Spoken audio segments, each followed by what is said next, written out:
London and then trying to get an internship up Nice. in New York, hopefully. Nice. But my parents are kind of like freaking out about me going there now. Yeah. So I don't know if I'm going to be able to go, not New York, to London. Yeah, no, that because I have a Europe trip coming up too, and I'm Yeah. like going through the same thing. I mean, I've I already remember like you said you're going to Barcelona. yeah, and like now it's kind of like for the first time ever, like the U.S. is like advising against international travel. So yeah, London might be a little tricky.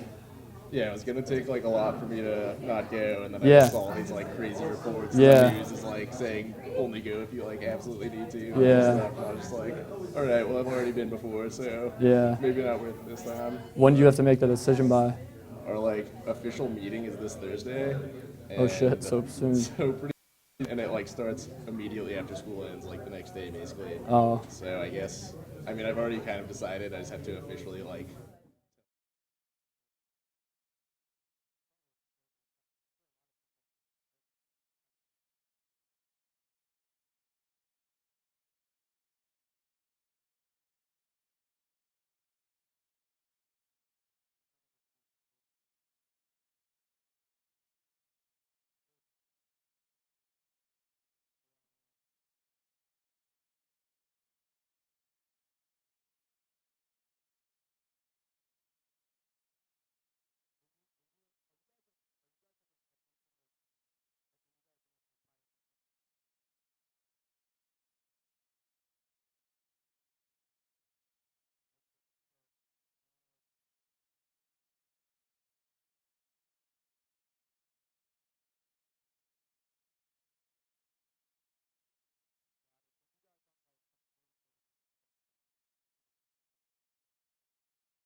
Morning. Hey, everybody. Welcome to day 2, and our session right now is the branded social media and introductory crash course. Today our speaker is Andrew Vollmer, account supervisor at Publicis. Andrew graduated from UT in 2009, where he studied advertising. Soon after graduation, he moved to New York City and has been working in marketing ever since. He's worked for agencies big and small, including Y&R, Addison Whitney, DDB, and T3, and is currently at Publicis North America, where he's been since early 2015. He's gradually gathered a mixed bag of client experience, which includes Colgate, Xerox, Electrolux, Frigidaire, Capital One, Prodigy Network, and currently Citibank. Throughout the years, Andrew has found himself focusing most of his time on social media and web development. Outside of work, Andrew spends most of his time staying active and exploring the city. He lives in Brooklyn and can often be found at his local watering hole on the weekends watching English Premier League matches before most of the city has had its morning coffee. So let's welcome Andrew.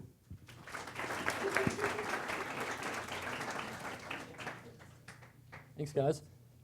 Thanks to Dr. Childers, the staff, the students for inviting me here. I haven't been back to UT in like 5 years, so it was good to get back this weekend. I got in on Friday, saw a couple of old friends, visited a lot of the construction around campus.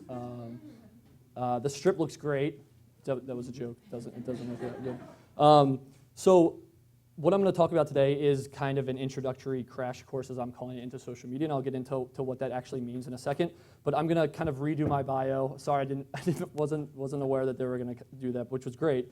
But so my name is Andrew. I'm 28. I'm from Baltimore, Maryland. I am a UT student. I graduated in 2009. So like I said, I think last time I was back was in 2011.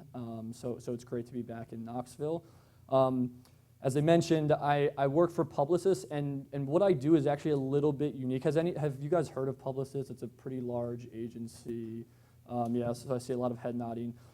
So I actually work within the Publicis agency in a company that we call the Publicis OneTeam. And basically what that is it's a kind of a consolidation of a bunch of different agencies into one group, and we all work on Citibank. So underneath the Publicis parent company, there's the Publicis creative agency, but then there's also MediaVest, which is a media agency. We've all consolidated under one roof and under one team, and we call ourselves the OneTeam. Basically work for Citibank, and the reason why we do that is because usually we would have a couple of agencies that are all spread across the city and that are all working on one account, and it took kind of communication, so we're not all on the phone all the time talking to each other. We have all kind of gathered under one roof and under this. What that has become is a huge team. So my team on Citibank itself is over 200 people. So I have 200 account and strategy and creative people that I'm dealing with on a day-to-day basis. I've worked on accounts where I've worked on an account with 10 people, with 15 people, with 25 people. This account is 200 plus, so it's huge. It's larger than this room, so I'm talking to people on a day-to-day basis, trying to coordinate everything for my client. And then on the client side, we have 75 plus clients that we're managing on a day-to-day basis. So as you can imagine, there's 300 of us that are kind of all working together to basically align and make sure that Citibank's communication strategies are all kind of aligned and going in one direction. So it's a huge group. It's a lot of fun. It's very challenging. We do a lot of things, so I've just listed out a couple of things here. We do everything from creative, we do strategy, we do media, production, reporting, so anything from kind of the inception of a project all the way down to when the project ends, year round. So that includes TV, it includes print, it includes out of home, digital, which is websites and display. It includes social, so that's kind of my role in this. I touch other things, but I mainly run and manage all of the U.S. consumer social projects for Citibank. And then experiential, so next week I'm going to DC. We're launching an event with Citi also with a nonprofit. So we also do kind of event launches and stuff like that too. So we really run the gamut. We even do emails. We handle all their emails and even direct mail. So it's a bit of a unique thing under one roof. A lot of agencies structures right now are kind of trending the opposite direction. So they're really, really specialized. So you have your social agency, and then you have your traditional agency and your digital agency. We're one agency that does everything. And then just to give you guys a quick snapshot into some behind the scenes here. So I have a couple of images. So the top right, apparently we all kind of like to dress the same on some days. The top left is all of us at, I think that's like 5 a.m.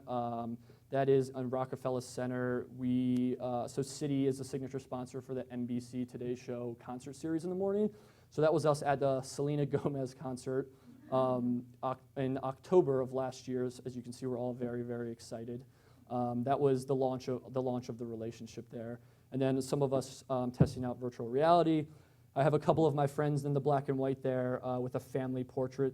They all have the same last name. Their last name is Wynn, so we all kind of joke in the office that they're brother and sister, even though they're not related at all.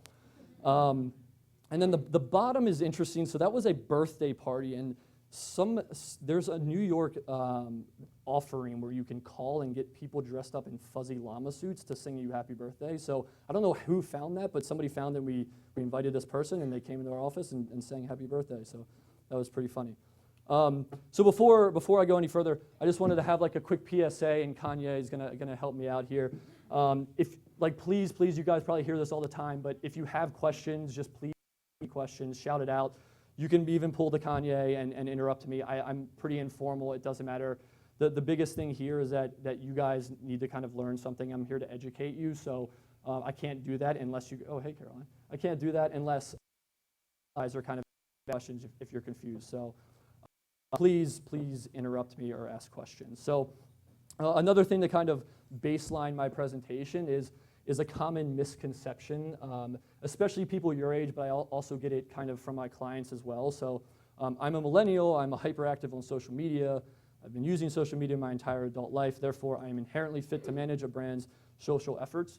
You don't really hear those exact words, but that's the kind of sentiment a lot of time you get, and what I feel in my head when I hear people say that.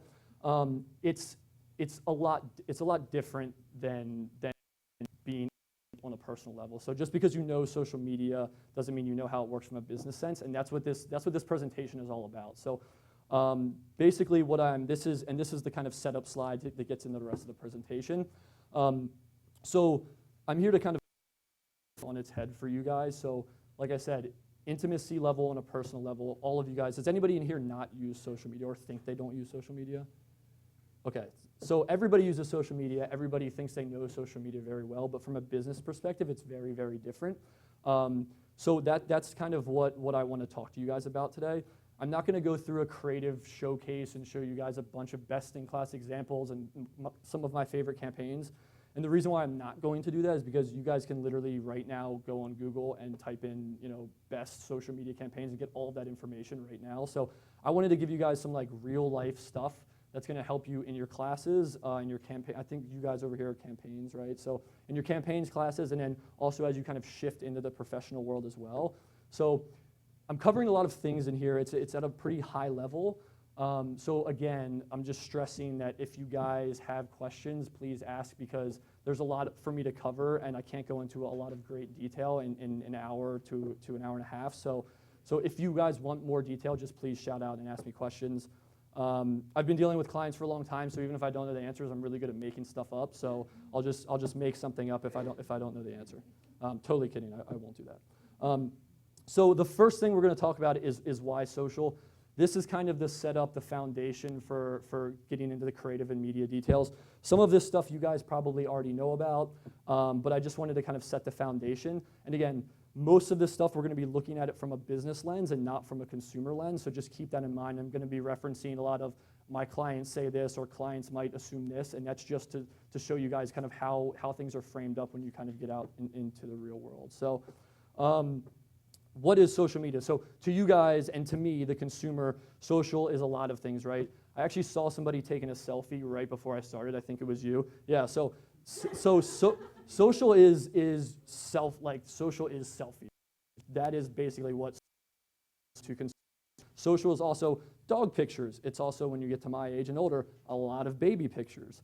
It's also food porn. So what you see all the way on the right is that's actually my picture. That's a ramen burger. And side note, I'll explain what a ramen burger is because it's amazing. So it's kind of like a New York phenomenon. It's basically a burger, and then outside there are two buns, which you can see, that are made out of ramen noodles.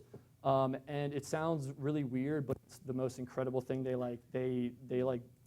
fry it in sauce, and it's just so delicious. So that was me on Instagram taking a picture of the infamous ramen burger. I had to wait like an hour in line to get it. Hyper relevant here. I saw somebody with a Taylor Swift T-shirt. So yeah, there you go. So Instagram's, Facebook, Twitter is celebrities, right? Taylor Swift is huge on social media.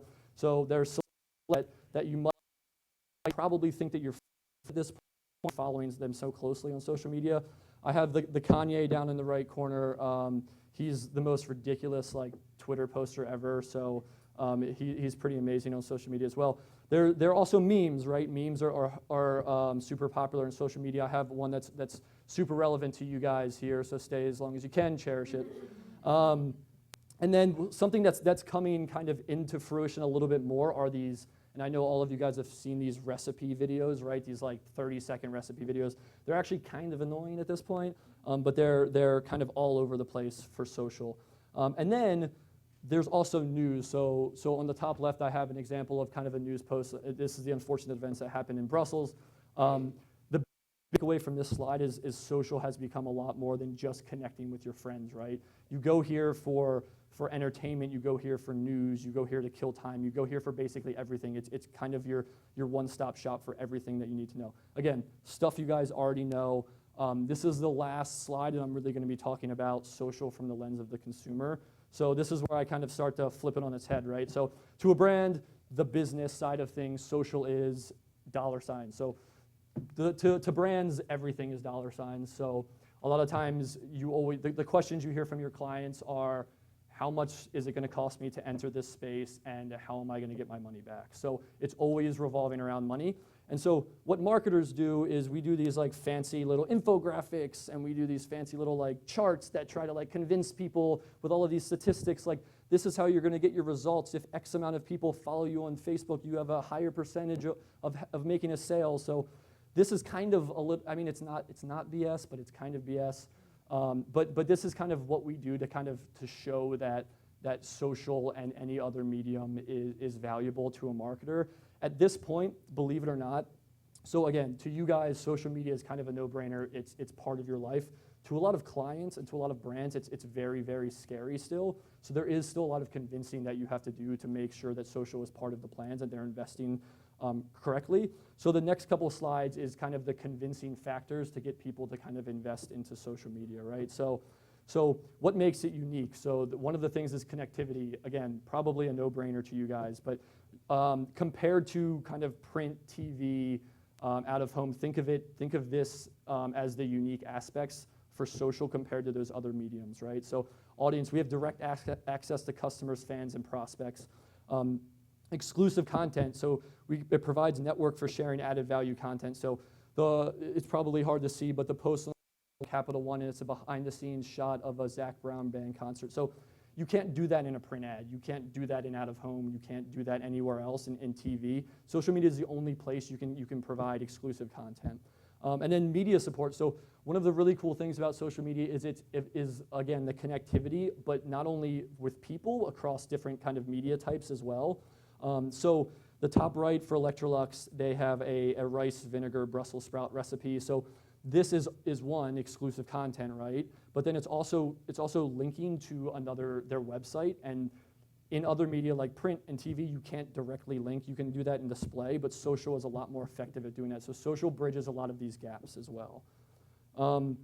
Another thing is conversational. So again, no-brainer to you guys. To a business, you kind of have to explain this a little bit more. So the tonality definitely changes in social than in other mediums. So it allows the brand to carry a more casual tone. So as you can see on the examples on the right, which I'll get to in a second, the tones as a whole are more casual. And then what I always say is in social, it's fewer ad-like objects. So what you can't do is you can't take a print ad and you can't take a display banner, and you can't just apply it to social. You actually You have to fundamentally change how you're talking in social to make it more social and to make it a more casual tone.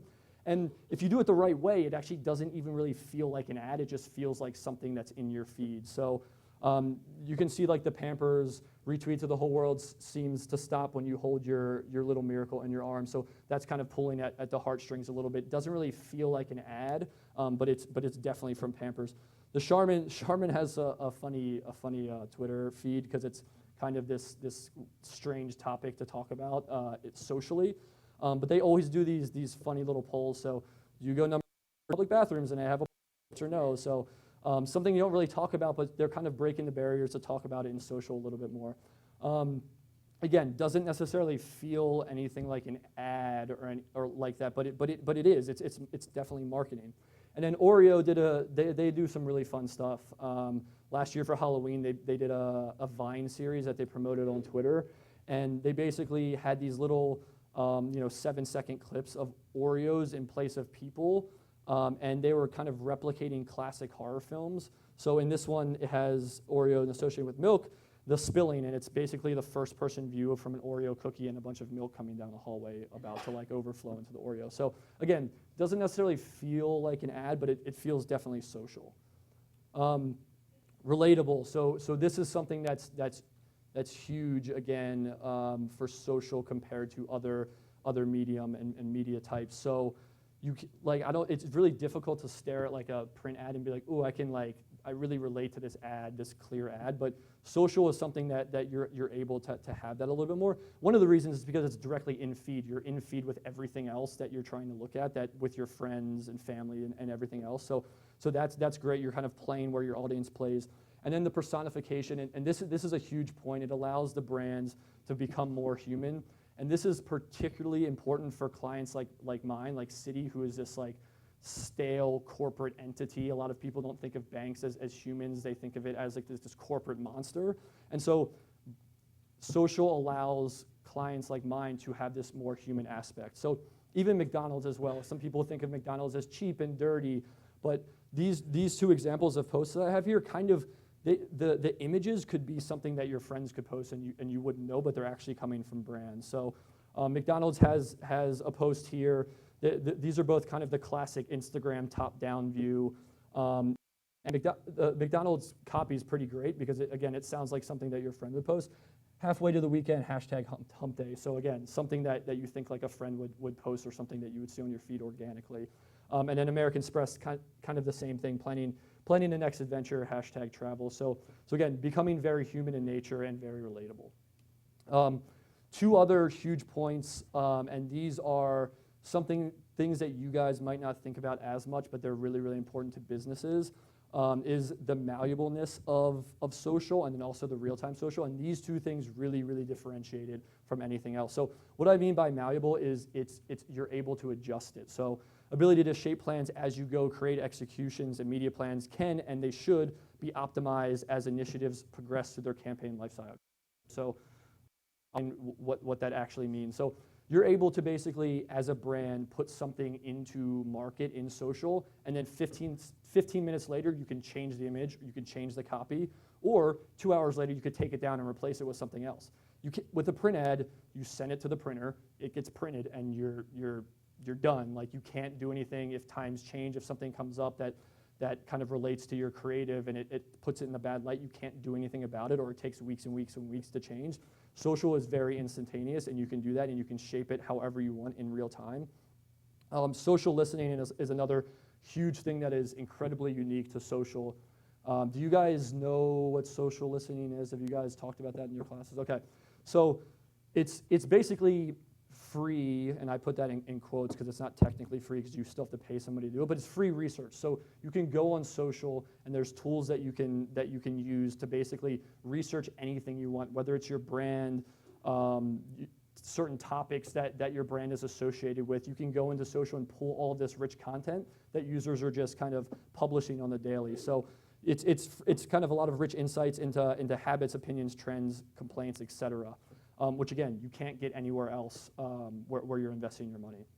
And then real-time, talked about this a little bit, but you get real-time feedback, right? So you can gain immediate audience insights into all aspects of the business. So You can, if you're introducing a brand or a product, people are going to comment and tell you if they hate it or if they like it. All of these things, good or bad, are great insights.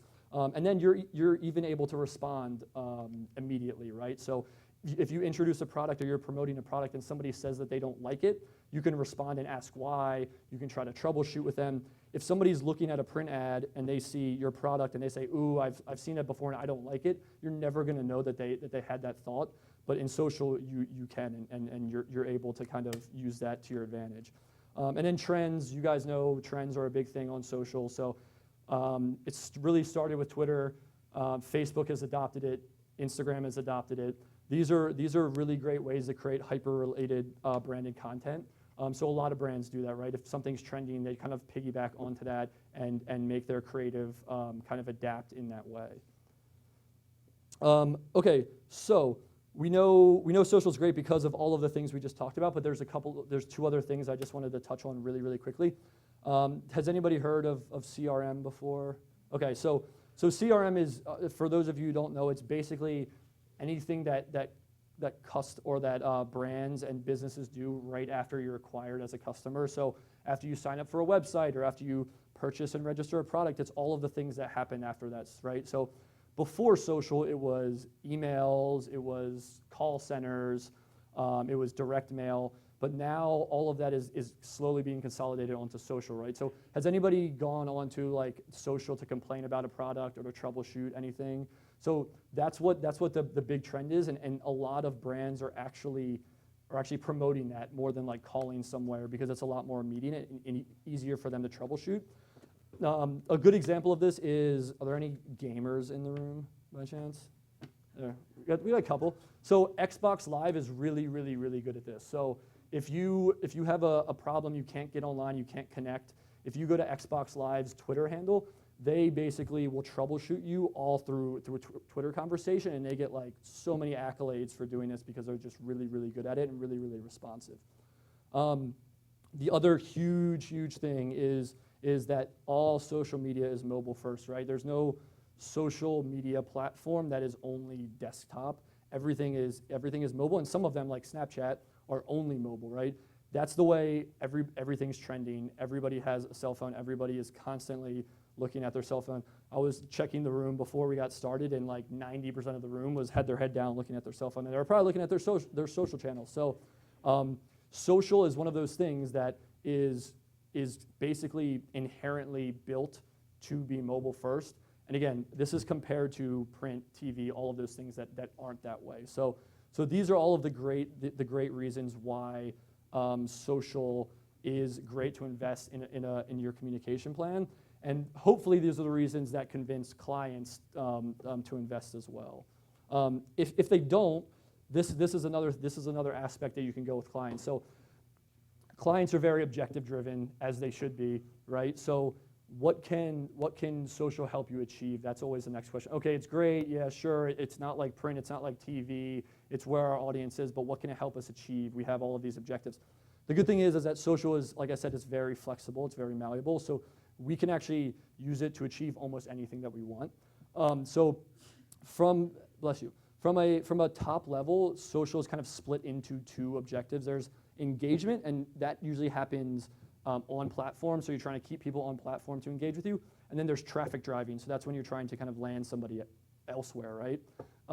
So underneath engagement, there's awareness, right? So if you have a new product coming out and you want to make people aware, if you have a new campaign and you want to make people aware, if you're trying to associate your brand with something, awareness is great. Perception, right? So this is big with Citibank, like I mentioned. They're kind of seen as this, like every bank, a stale corporation. We're trying to shift the perception that like Citibank is people too, right? So that's social is a great avenue to do that as well. And then brand equity, this is something that's usually meant for larger brands like Coca-Cola or Nike or Under Armour. So they're already kind of like deeply rooted as a brand, and they're just trying to kind of build equity in what their brand means. So social, of course, is a great avenue to do that as well. So that's engagement. Traffic driving. So traffic driving is very, very important because social and any other any other advertising form is very limited, right? The real estate is limited. You can't tell everybody everything in a social post or in a print ad or what have you. So it's very important to drive people and to have a call to action so they go somewhere else. It's become increasingly more popular as an objective on social. So taking something, teasing it up, and then driving people somewhere to read an article or to check out a product. And the reason why it's been so popular in social is because it is like crushing display, and it's always compared to display, so like your banner ads on your websites, because those are the two things that you can click and you can go somewhere. Those are the two kind of channels that you can do that with.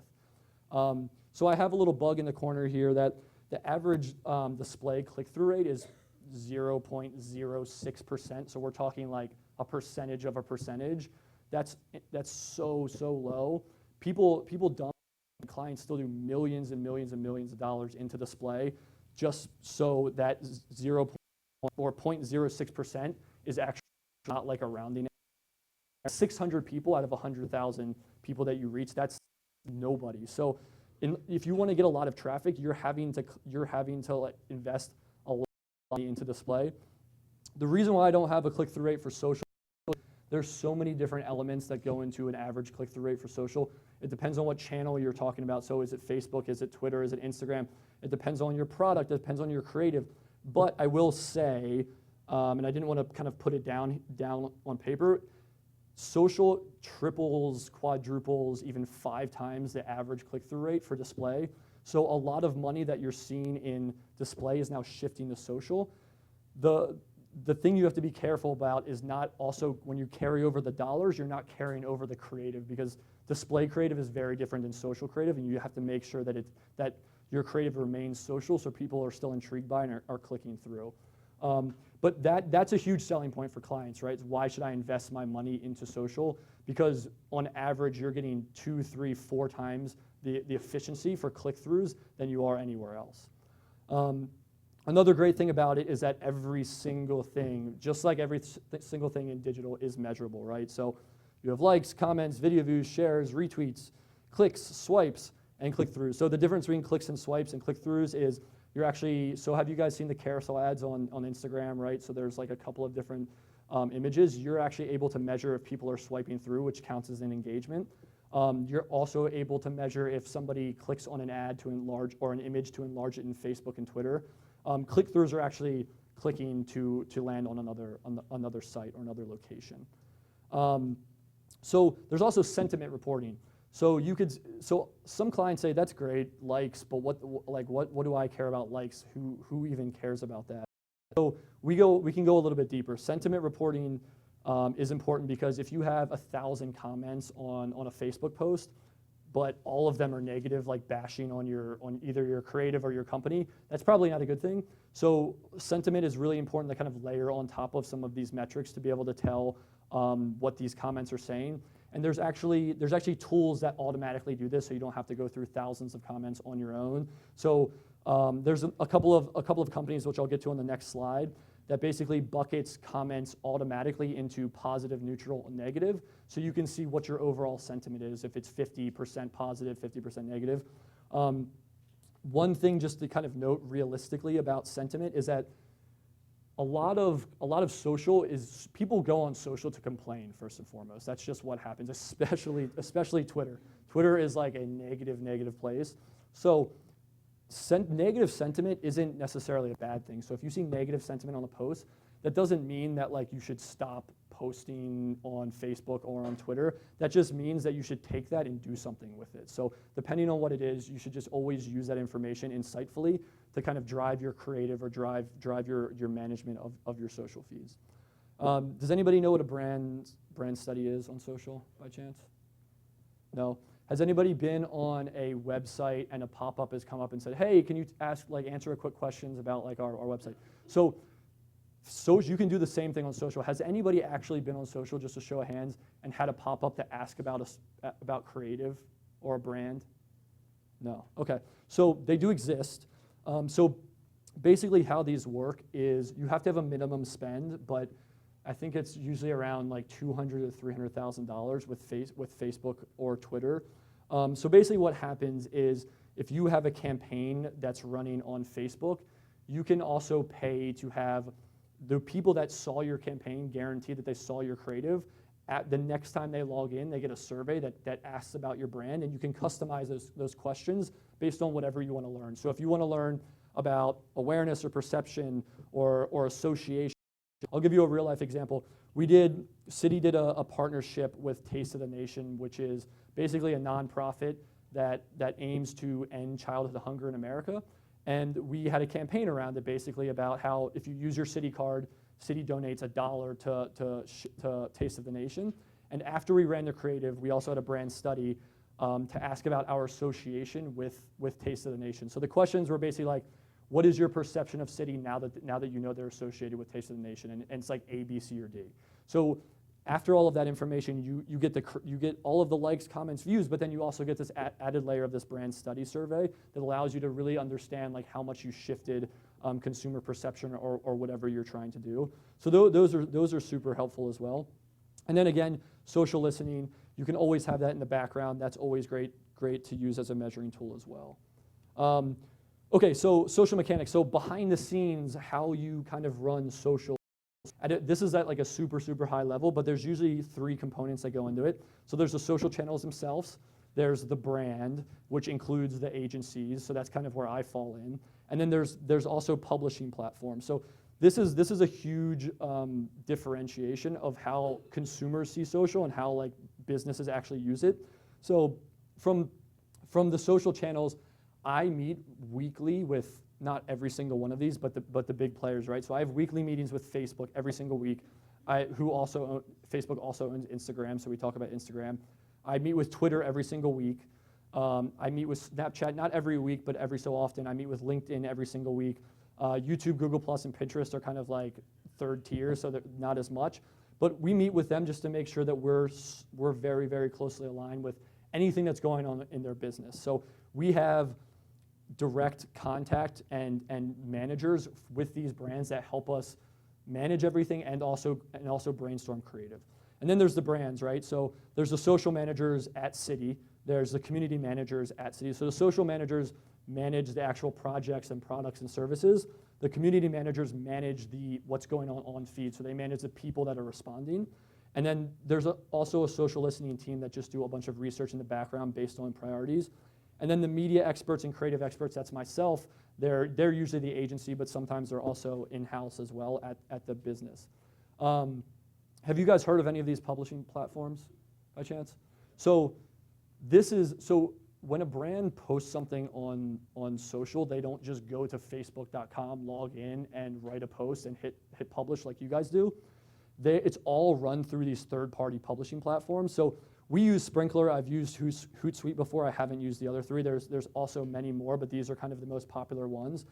So essentially what these publishing platforms is it is a way to consolidate all of your publishing in one platform rather than going, okay, I need to publish Facebook here, then I need to go log on to Twitter and publish my Twitter post, and then I need to log on to Instagram, and then, I work Monday through Friday, but I have all these posts on Saturday and Sunday I want to publish too, so that means I have to wake up on Sunday at X time and publish. You don't have to do any of that. You log into Sprinkler, you have 30 pieces of creative and posts that you want to publish, you put it into a publishing platform, you set it to the dates, the times that you want to publish, and you forget about it. So they're greatly valuable and great partners, because they also go a step further as well. So they also help us with reporting. So the sentiment reporting that I was discussing earlier, that all comes through the Sprinkler platform. So they basically have some algorithm that runs through all of our comments that tells us positive, negative, neutral comments. All of our dollars that we're spending run through Sprinkler. So publishing platforms are greatly valuable, and I would definitely check them out if you guys want, because it's something that if you guys ever go into social media, you will have to deal with one of these, and it'll make your life so much easier, especially if you're going on the media side of things. The media teams definitely partner with these publishing platforms a lot. So Kanye again, do you guys have any questions? Yes? In regards to the social media platforms, Mm-hmm. or not platforms, publishing Mm-hmm. do they keep track of like reach impressions and all that on a Yep.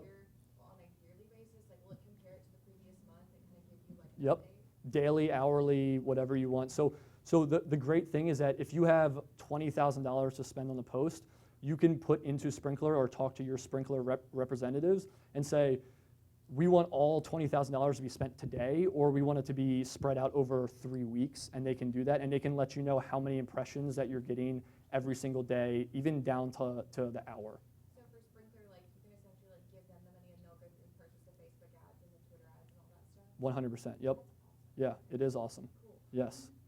Any other questions? Yep. So when you're meeting with like the social media companies, who exactly in the company are you meeting with, and what do you usually talk about with them?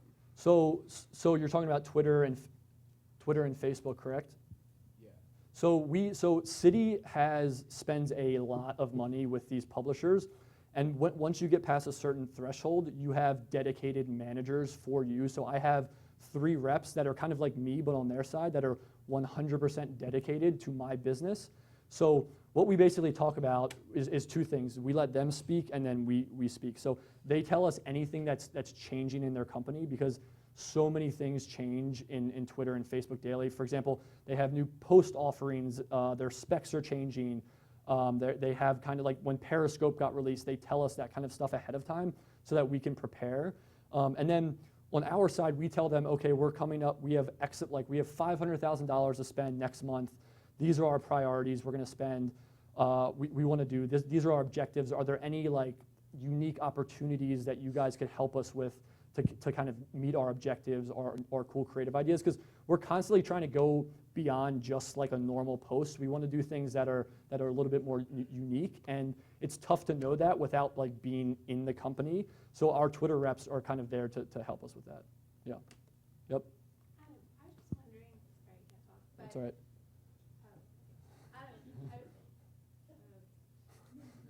Serious business. I don't know if that's is it working? I was just curious with the new Instagram algorithm change, how that's affecting brands, and kind of is there anything that brands can do to ensure that they're getting the same amount of impressions that they did before the change? Yes, so that was a huge conversation with Facebook. The interesting thing about Facebook is they kind of run the world, and so when they absorbed Instagram, everybody knew that. From a business perspective, everybody knew that Instagram was going to eventually adopt the models that Facebook did. And so we asked those questions to Facebook, our Facebook/Instagram reps. The thing about Facebook is compared to like somebody like Twitter and LinkedIn, they don't really tell anybody ahead of time like what's going to happen. And the reason is because they don't have to, because they're Facebook and they're so efficient and you're going to spend your money with them anyway. So they kind of let things be a little secretive. They're kind of like Apple in that way. Like Apple just does what they want and everybody just kind of goes along with it. Same with Facebook. But I will tell you kind of what I think is going to happen, because based off of kind of a pattern that happened with Facebook. So basically what happened with Facebook is Facebook used to have the same thing that Instagram had, right? Their feed was based on kind of timeliness. You saw what was recently posted at the top. As you scroll down, it got older.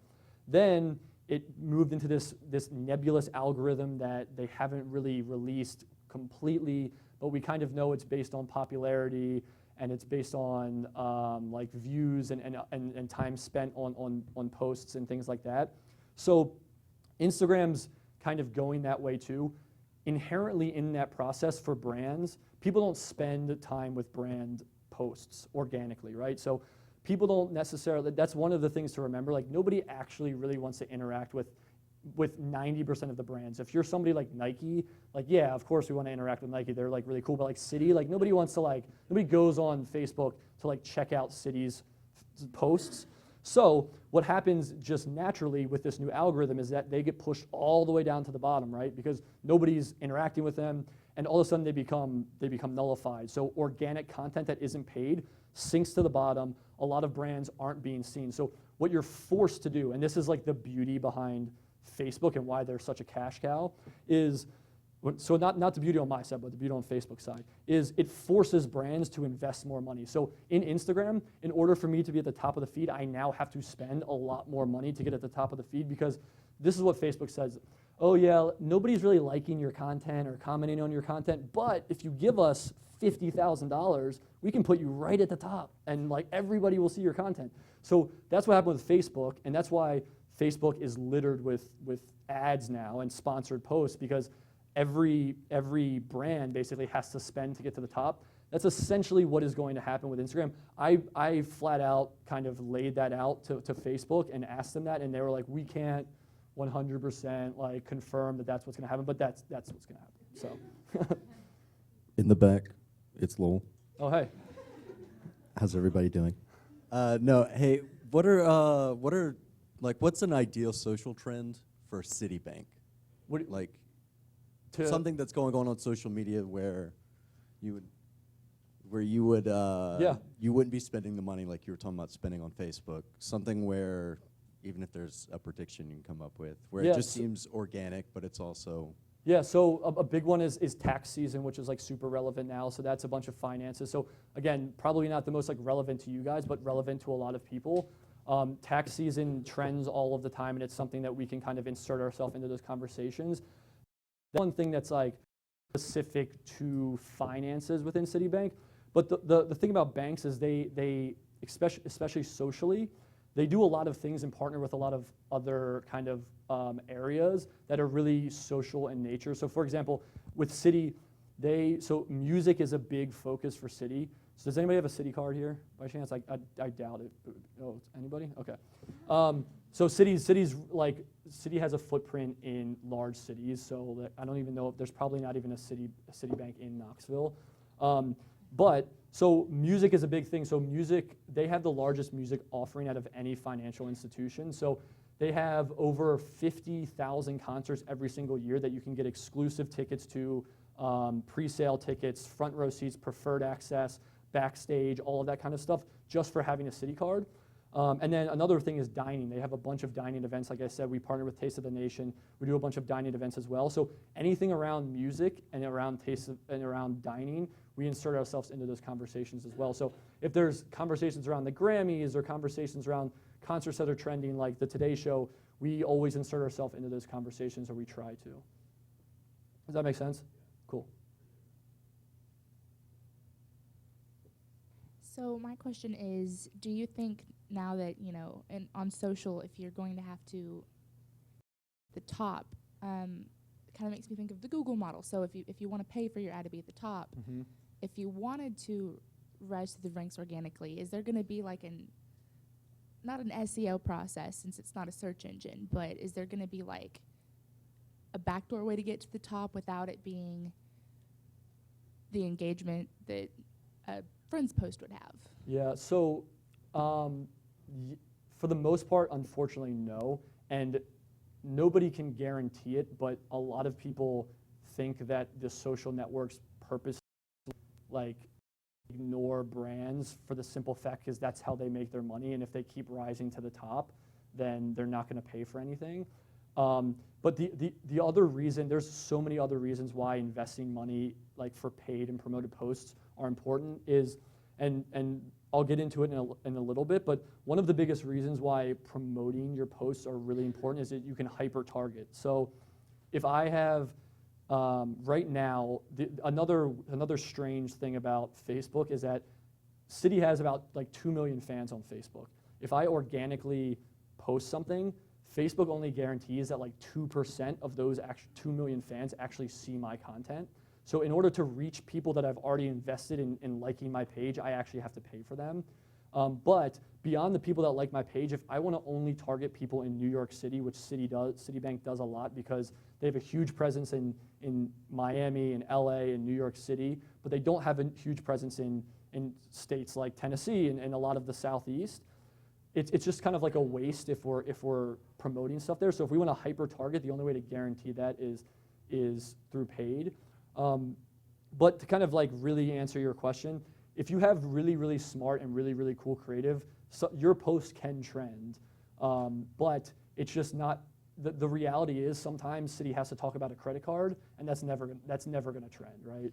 If we're talking about like a partnership with Coldplay, we see that spike all the time without money. But if we're talking about like get your thank you Premier double cash card now, nobody's gonna like that. So yeah. Okay, let me press on because I'm getting into the creative section now, so I think this is going to help you guys a lot as far as kind of like best practice stuff for the creatives.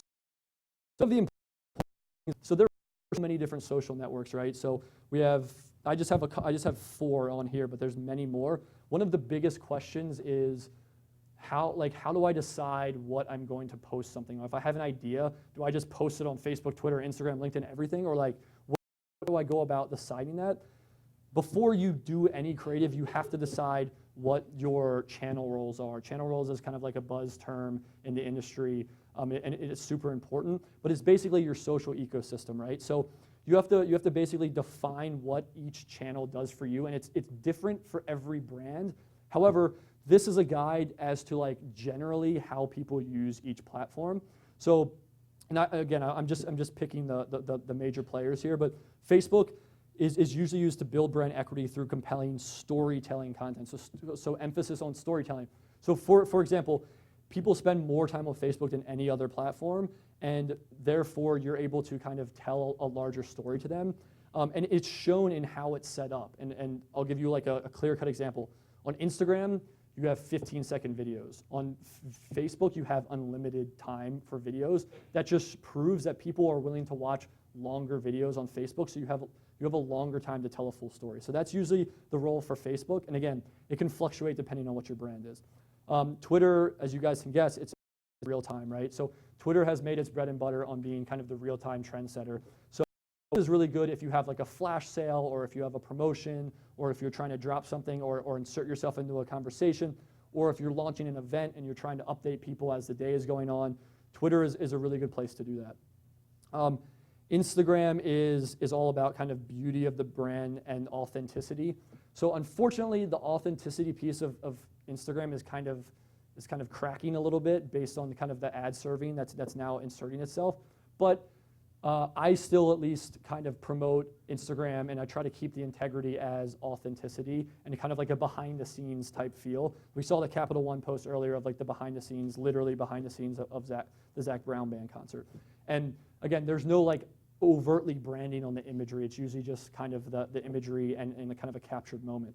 And then LinkedIn is usually more of a professional network, and a lot of it focuses on B2B. So I don't think there's any kind of surprises there. So what I just showed you was kind of like a linear approach, but a real ecosystem looks more like this. And this is from when I used to work on Capital One. So as you can see, like Facebook is larger, and Instagram is also big, and Twitter is kind of a little bit smaller, and then Instagram is kind of secondary and on the outside. So this kind of really shows you like how the focus is on the channels and how they're kind of used. So this was particularly for Spark Business within Capital One, which is a small business like offset of Capital One. So that's why LinkedIn is so big here. They have influencers on here as well, and Spark Business IQ is their content hub. So that's not social, that's a landing page. So this kind of shows you that everything revolves around their landing page, and all of their work, like I was mentioning before, is all about driving traffic to their landing page. So this is an example of what a social ecosystem might look like. So create based on your goals. So this is basically getting into like how you create good creative and what it might look like. So going back to the objectives, your objectives will always dictate the creative approach. You guys probably know that.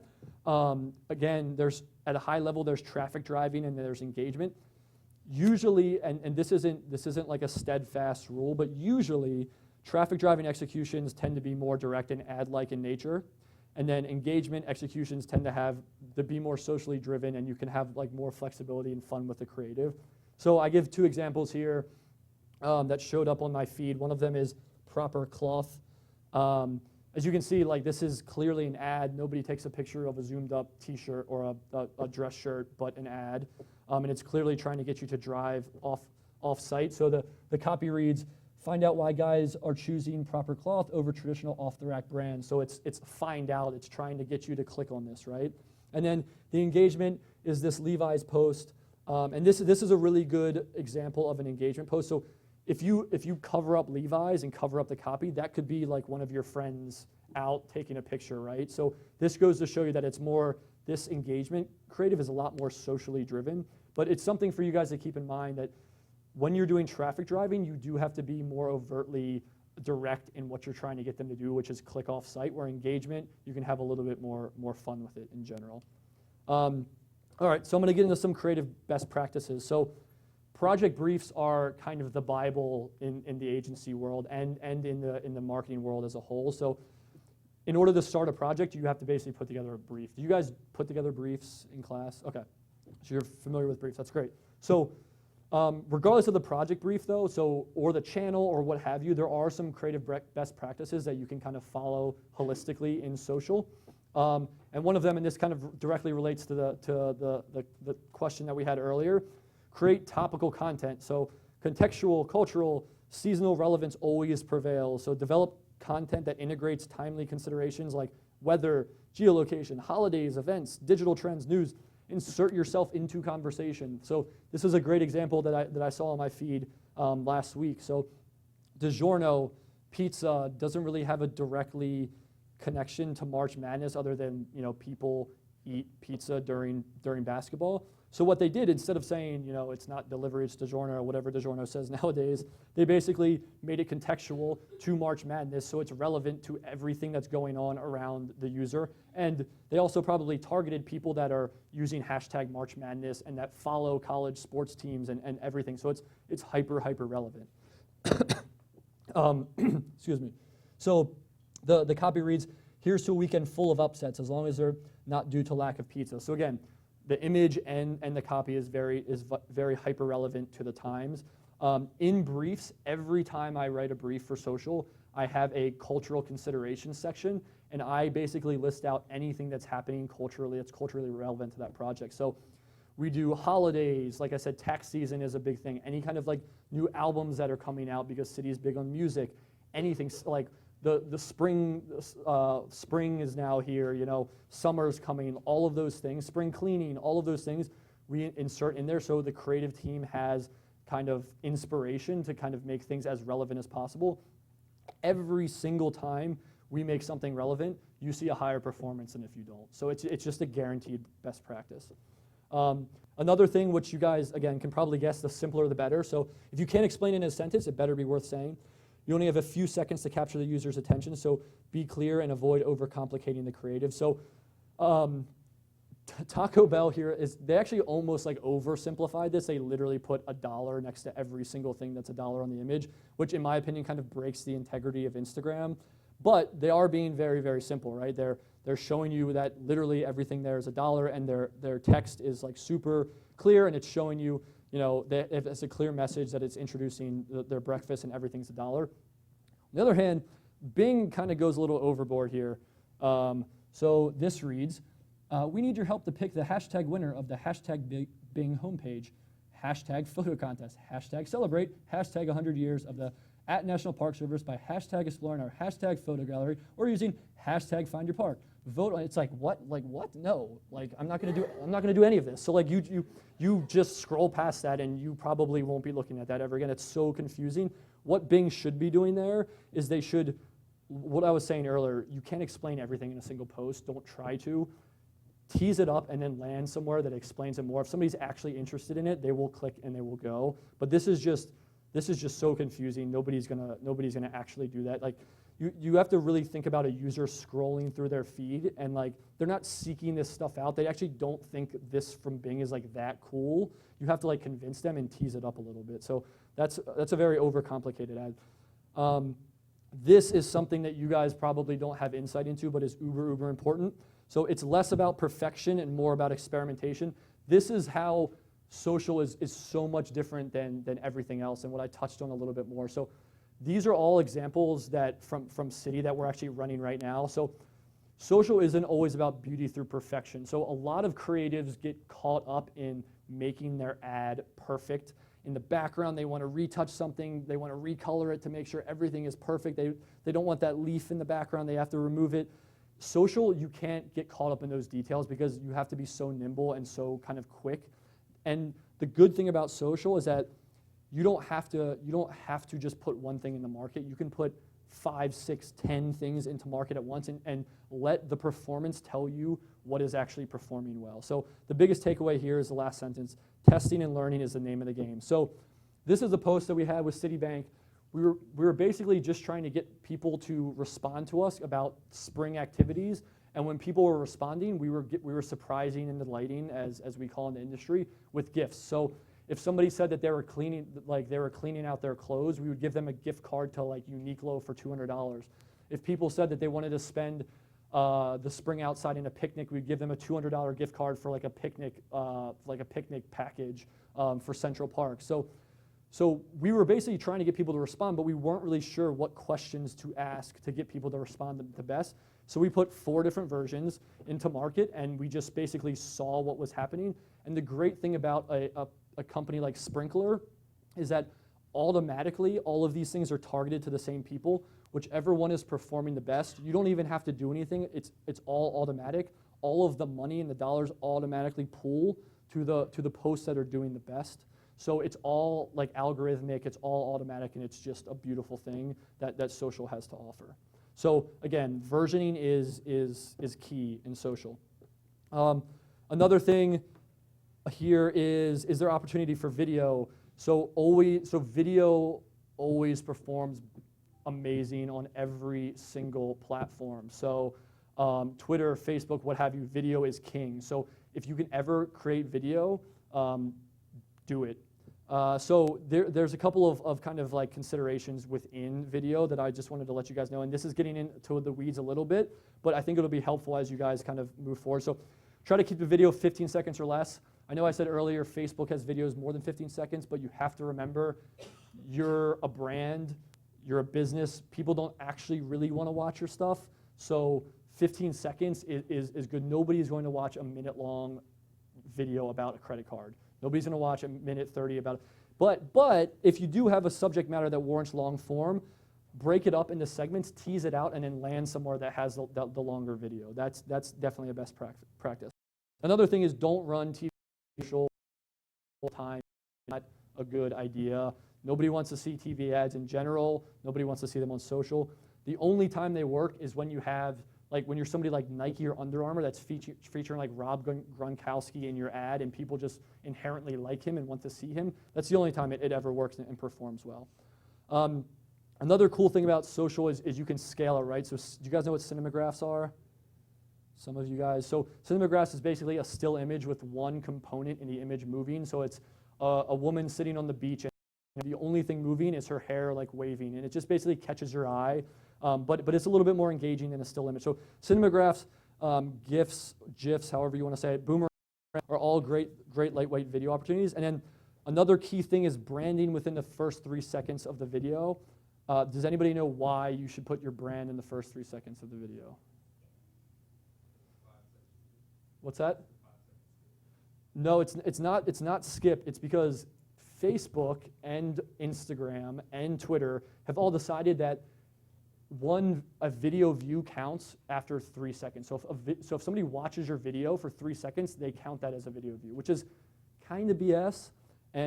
But it's actually kind of genius on their end because Facebook can say we have like on average X amount of people watch videos on Facebook. It's like, well, it's because you count a video after 3 seconds. But because of that, because a video view is 3 seconds, you should get your branding in early because you can't guarantee, if you get your branding in early, you can guarantee that if you had 1 million views on your video, every single person saw your branding. So that's just a best practice, and that's usually something that clients really, really want to hear.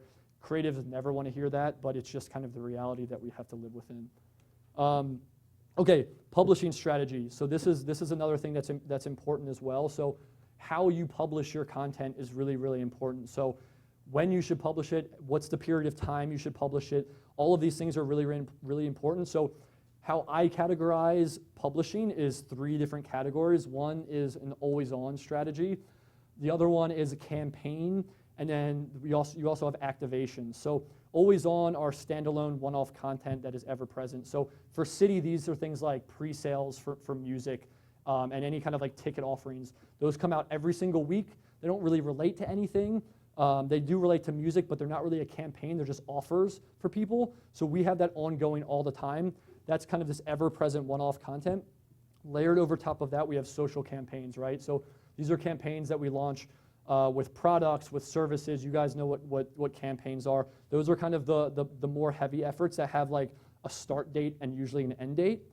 And then there's activations, which are heavily concentrated moments of short-term activities. So I have 2 examples here. So Citi is a signature sponsor of the Global Citizen Festival that happens in Central Park every year. It's a free concert, and it's aimed to end worldwide childhood hunger. And Coldplay is like the brand, or Chris Martin's the ambassador for like the next 20 years. So he always plays there, like Beyonce plays there, Jay-Z, a bunch of big names. It's a huge concert, like tens of thousands of people go. And so every year on that specific day and the days leading up, we have heavy promotional activity around our brand. And it's a huge spike and a huge moment. And it usually, so activations usually define a key event or a key moment in time. So another example is the NBC Today show. So whenever we have huge names like Justin Bieber or Flo Rida or a couple of other people that we've had, we always have these huge spikes of activities in social. So this is kind of an idea of like what a publishing strategy should look like. And you should, as you're developing creative, you should always keep this in mind of how your scheduling works. Okay, so I'm actually going to skip this section because I want to get to the media part. But this goes into a bunch of creative types. So I'll try to run through it really quickly, actually. I'm not going to go into great detail. But there are so many different creative types that you can execute on from a business perspective in social. So you guys have one type, right, or like 2 types in social. On Facebook, you can post a video or you can post an image or like a text post, but that's all kind of like a regular post. For businesses, though, all of these channels craft unique offerings for businesses. And some of them cost more, some of them are the same, but it's just basically to boost engagement. So deep link posts are posts that link off to other sites. So if you ever have a traffic driving objective, that's what you want to do. Then you have your standard posts. Facebook, you have your carousels. I'm sure you guys have seen these carousels on Facebook, also on Instagram. A completely new thing is Canvas. So I don't have a real life example of that because there's like 2 brands that have used this thus far. But it's essentially a microsite that lives within Facebook, and it just has like a bunch of like really rich content in it. So it's off as a post, and you click the post, and you just, it's like this infinite scroll, and you have videos and learn more and product information and all of this just rich content. It's basically, like I said, like a mini website within a post. We're looking for ways to use this right now. You have to have a lot of content. You have to have a lot of images, a lot of video in order to build the unit. But we're looking for ways to use this right now. I know like 2 or 3 brands have used it thus far, but it's brand new. Instagram's a little bit lighter. Instagram just introduced its ad serving platform last year, so sponsored ads haven't been running on Instagram for that long. As you guys probably know now, they're littered all over Instagram, and eventually it'll get even worse for consumers. But they basically offer 2 things right now. Your standard posts, right? They can either be image or video, and they can link places or not, but they're essentially kind of the same things that we do. But then they also offer these carousel units as well, which I'm sure you guys have seen.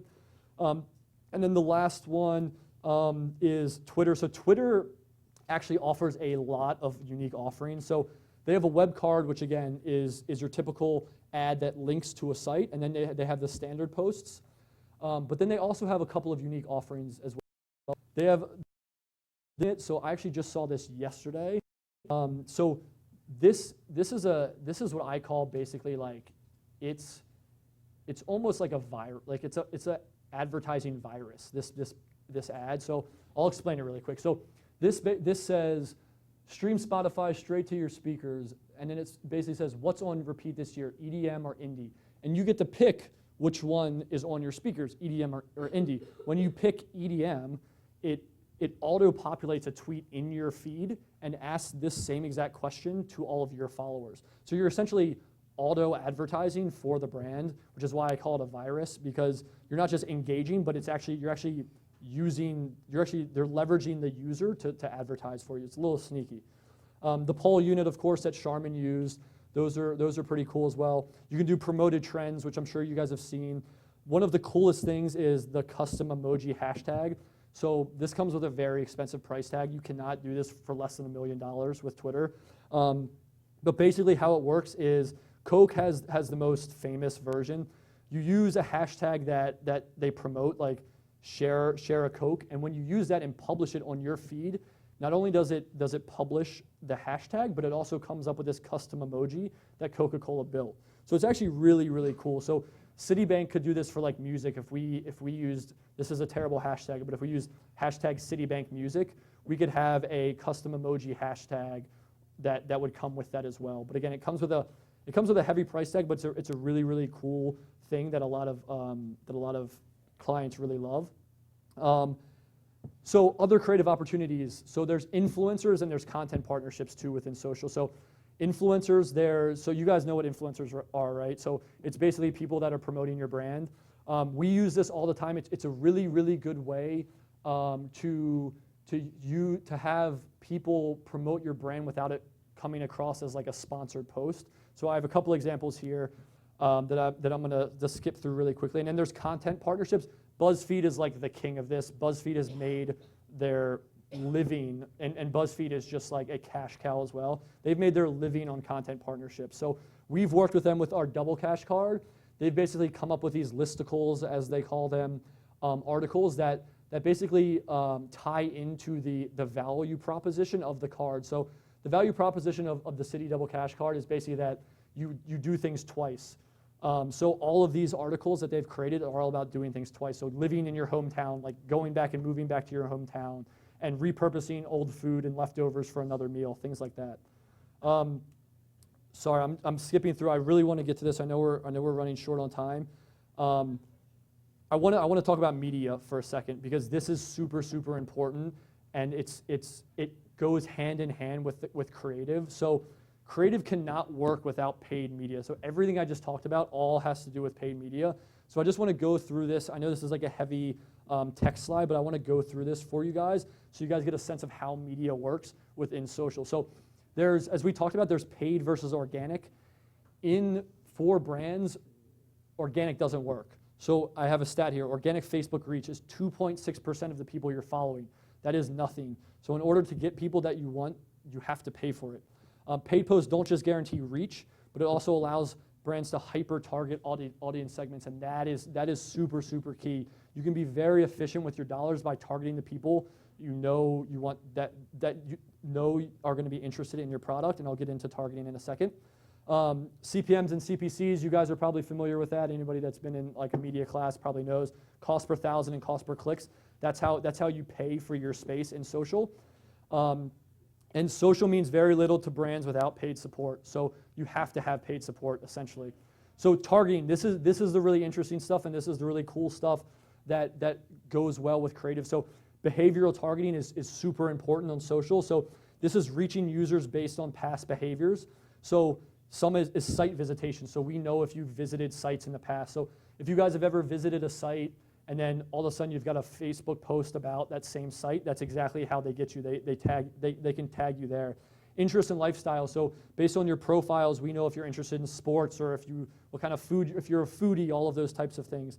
Social engagement. So if you like food brands or if you like certain kinds of music or if you like certain lifestyle things, we can target you based on that. We can even target you if you use certain hashtags. So if you use hashtag spring and we wanted to target you with our city posts about spring, we can do that.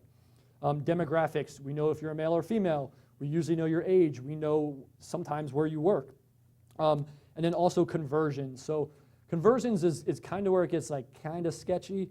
So what can happen is Citibank can take all of its customer database, send it to Facebook, and layer it in with Facebook data. So if they have 100,000 people that they know are Citibank cardholders, they can layer it over Facebook data and find you. So if your name is John Doe and you have a Citibank card, they can search for you in Facebook and guarantee that you're a Citi card member, so we can target you that way. So it's very, very hyper targeting. And then the really, really cool thing and a really efficient way to do targeting on Facebook is retargeting.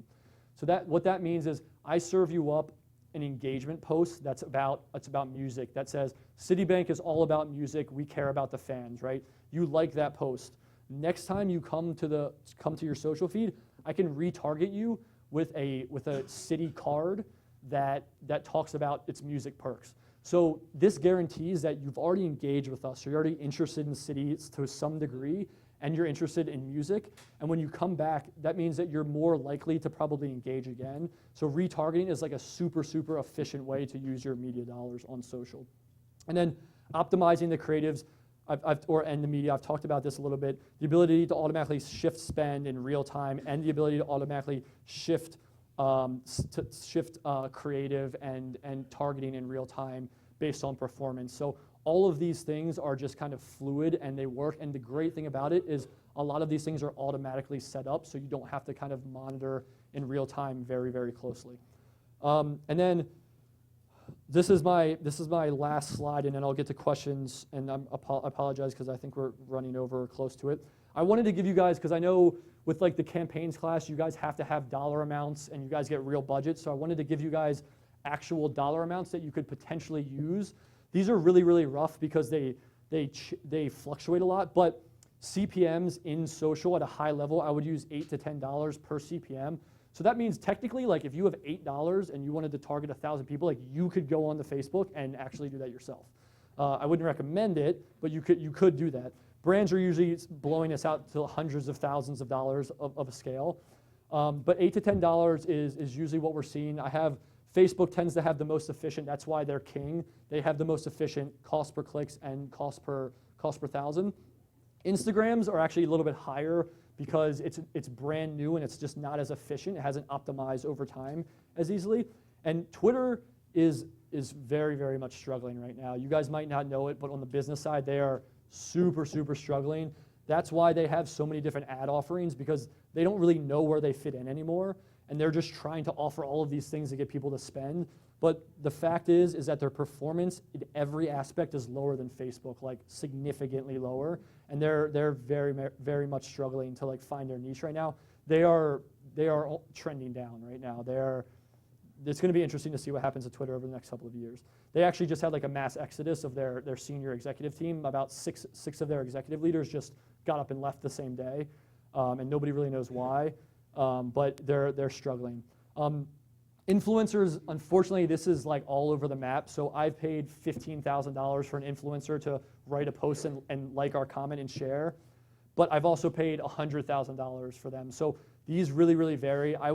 If you guys are going to be working with influencers or you're using them in a campaign, feel free to email me and talk to me about the scope of work, and I can probably give you guys a rough amount. And in content partnerships like BuzzFeed, I would at least start at 75 grand, and it just scales up from there. So those are the costs. Again, I can share this with Dr. Childers, and she can circulate it. So one last Kanye image. Do we have time for questions? I'm sorry. Okay. Sorry. I can 100% stick around. Yeah. Thank you. Thank you so much, Andrew Vollmer. Thank you. Oh, thank you so much. Thank you. Yeah, you too.